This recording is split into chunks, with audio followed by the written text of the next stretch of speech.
Qu'est-ce qui leur manque aux Français par rapport à ce top 3? Bon, Alcaraz, Sinner, on voit même un Zverev. Hein. Tous les jours après ses victoires à Bercy, on le voyait à l'entraînement. Ouais. Il travaillait. Est-ce que... Mais je pense qu'on ne peut pas dire qu'est-ce qu'il manque. Il manque rien. On a besoin de temps. Ouais. Et c'est ça qu'il manque, un peu de temps, avoir un peu de patience. Je pense que prochains 4-5 ans en France, on va avoir des choses très positives. Et voilà, encore un peu de patience. Je pense qu'on arrive. Je pense qu'Arthur Fils sera le successeur de Yannick Noah.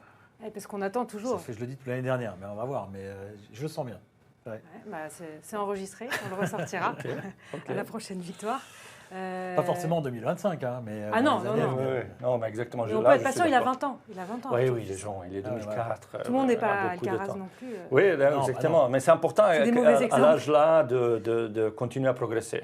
Et ça, c'est important. Et je pense qu'Arthur Fils, surtout, derniers 3 mois, il a montré, après Tokyo, il a montré la maturité qu'il n'avait pas au début de l'année. Et ça, c'est important de voir vraiment la progression et continuer à améliorer.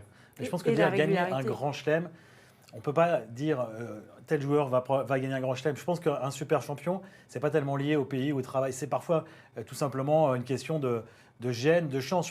Goran Ivanisevic, je ne sais pas si la Croatie, la fédération est à l'origine de la victoire de ce joueur. Et voilà, c'était un joueur exceptionnel dans cette époque-là. Je pense que la Suisse, ils ont eu plein de joueurs incroyables. Et Martin Hingis, Roger Federer, Wawrinka, c'est incroyable le nombre de grands chelems qu'ils ont gagnés à 3.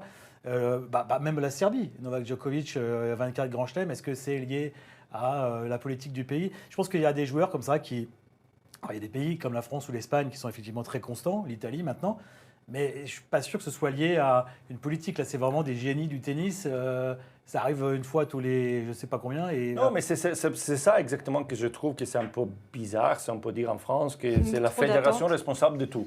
C'est ça. Mais je parlais avec le président et je dis, mais c'est Novak qui n'a pas gagné US Open, ce n'est pas la faute du président de la fédération serbe. Non, oui, mais en France, ce n'est pas comme ça. Parce qu'elle est très puissante, parce que, comme vous dites, je ne sais pas, peut-être l'histoire de la fédération, il avait contrôle total de tous les projets. Aujourd'hui, j'essaie, dans ma responsabilité, j'essaie vraiment d'expliquer ma vision, ma philosophie, que les projets individuels sont projets individuels, que la fédération, on est là pour aider, s'ils ont besoin d'être aidés.